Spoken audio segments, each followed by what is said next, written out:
Okay student, अभी हम start करेंगे अपना जो है फर्स्ट जो पोएम है अपना क्लास का। इससे पहले मैं आपको वीडियोस भेजा हूँ, लेकिन मैं फिर से आपको रिवाइज करा के दे रहा हूँ, ठीक है। ध्यान दीजिए यहाँ पे फर्स्ट जो है poem, where the mind is without fear, यानी इसका मतलब क्या होता है कि हम जो है अच्छे से किसी भी बात से चिंता ना करते हुए हम हमेशा आज़ाद तरीके से सोचना, where the mind is without fear. Okay, इसके जो लेखक है रविंद्रनाथ टैगोर। तो यहाँ पे देखिए, मैं अपना पेन ला लेता हूँ, ध्यान दीजिए यहाँ पे मेरा पेन आ गया, देखिए। Rabindranath Tagore, 1861-1941, was the author of the Gitanjali and the profoundly sensitive and the fresh and beautiful verse. He became a first non-Europe to the win the Nobel Prize in Literature in 1913. The poem is one of the vastly read the discussed poem, the originally composed the Bengali letter of himself translated in English. The poem from the Nobel Prize winning Gitanjali. The Tagore's life during the India was the ruled by the British government, and the beside the political freedom from the British, Tagore appeals the God, social, educational and economical people of India. ठीक है, तो इसके जो लेखक है ये जो है रविंद्रनाथ टैगोर, आपको स्क्रीन पे यहाँ पे नजर आ रहे होंगे, ठीक है।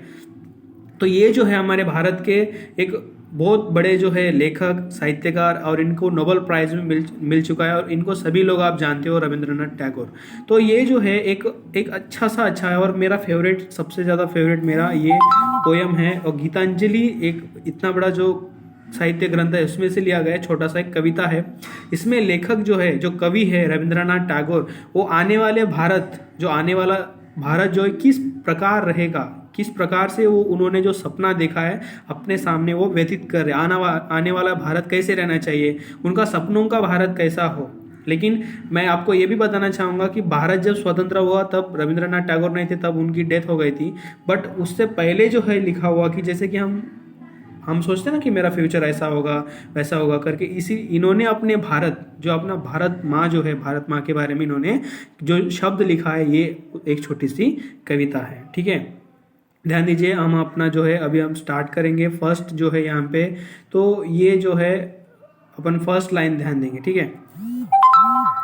Where the mind without fear and the head is held high, where the knowledge is free. तो रविंद्रनाथ टैगोर अपने कविता में लिखते हैं कि इस देश में जो है ऐसा होना चाहिए कि सब, where the mind is without fear, यानी कभी भी हम कोई भी किसी के दबाव में ना होते हुए हमेशा फ्री रहना चाहिए। Head is held high, that where the knowledge is free, यानी इस भारत देश के आने वाले भारत का हर एक व्यक्ति को क्या मिलना चाहिए, जो नॉलेज यानी जो विद्या है, जो इसको सबको समान पढ़ाई है, सबको मिलना चाहिए। वेयर द नॉलेज यानी क्या होता है, यहाँ पे दिखा है, नॉलेज यानी सबको शिक्षा, सबको समान अधिकार मिलना चाहिए, बोलने का स्वतंत्र रहना चाहिए। अभी हम संविधान में अगर देखेंगे तो सबको बोलने की अधिकार है। जैसे हमारा हम व्यक्त स्पष्ट रूप से रख सकते हैं कि ये गलत है या सही है। इसको ही क्या बोलते हैं कि हर एक नागरिक को जो है समान अधिकार होना चाहिए, उन्होंने ऐसा बोला है, ठीक है। अभी दूसरे लाइन में क्या बोला जा रहा है, where the world has not been broken up, where the world has been broken up into the fragments by the narrow domestic walls, ठीक है।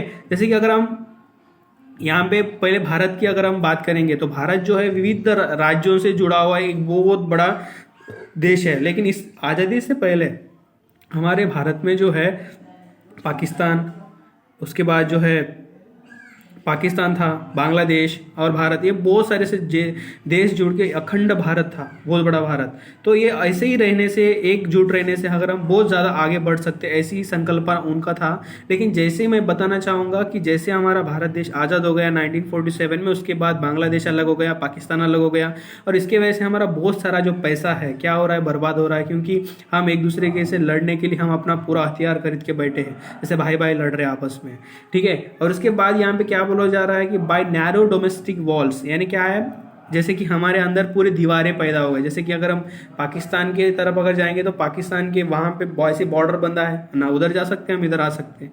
तो यानी जो जो लेखक है, लेखक क्या बोलते हैं कि आने वाला भारत जो ऐसे टुकड़ों में ना बटे, वो अच्छे से अच्छा रहे और किसी इसमें दीवार ना रहे, ऐसी सोच रखने वाले कौन थे? रविंद्रनाथ टैगोर। और उसके बाद हम थर्ड लाइन में अगर हम चले जाएंगे, where the words come out from the depth of the truth, where the tireless striving stretches its arms and toward the perfection। यानी इनका मतलब क्या है? जैसे मेरी जो भारत माँ है, भारत जिस तरह से एक नक्शा है दुनिया में, सारे जहाँ से अच्छा हिंदुस्तान हमारा हम बोलते हैं कि उसकी जो स्ट्रेचिंग आर्म्स है ना, अगर हम भारत की नक्शा देखेंगे कितना अच्छा दिखता अपने को, तो वैसा जो है पूरा विशालमय भारत और अच्छे से अच्छा दिखने वाला भारत की कल्पना जो है रविंद्रनाथ टैगोर पहले से करते थे। टायरलेस ड्राइविंग स्ट्रेचेज मैंने पूरा हाथ ऐसे जैसे फैला हुआ अच्छे से दिखने वाला जो भारत की संकल्पना करने वाले अपने जो है रविंद्रनाथ टैगोर करते थे। और उसके बाद जो है where where the clear streams of reason has not a lost its a way into the dreary desert stand the dead habits. यानी इसका मतलब ये जो रविंद्रनाथ टैगोर यहाँ पे क्या बोला जा रहा है कि where the clear stream of reason has a not lost away into the क्या बोलते हैं dreary desert sand dead habit. And इसका मतलब यही बोल रहे हैं कि जितना भी विशाल भारत हो, एकजुट रहे, एक साथ रहे और कोई भी इधर उधर ना बिखरे, तो हमारा संगठन जो है अच्छे से अच्छा रहेगा करके इन्होंने अपने को बता रहे। और यहाँ पे where the mind is led forward by thee into the ever widening thought and action. इसका मतलब क्या बोला जा रहा है? Where the mind is led forward by thee into the ever widening thought and the action. यानी हमारे सबके विचार जो है देश को एकता, अनेकता और हमें एकजुट रहने से हम अच्छे से अच्छे रह सकते करके अपने को पहले से उनकी संकल्पना वो रखते थे। जैसे कि यहाँ पे देखिए सभी वर्ड्स के आपको जो है यहाँ पे मीनिंग देखे हैं।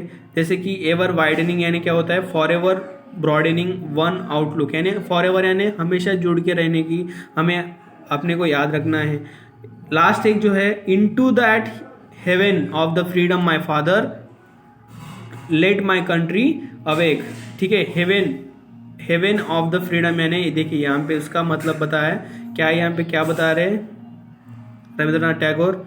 Condition of total freedom of good thoughts, good words, good deeds and while the respecting those of others. यानी भारत, एक आने वाला भारत कैसा हो?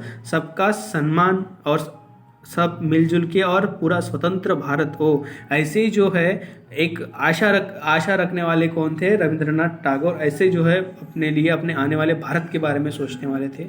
कविता जो है बहुत सुंदर है और नीचे ये सारे उसके मतलब यहाँ पे दिखाई दे रहा है। अगर आपको कोई भी डाउट आता है मुझे पूछिए। तो ये एक कविता जो है रविंद्रनाथ टैगोर आने वाले भारत कैसा हो इसके बारे में उन्होंने लिखा है। ठीक है।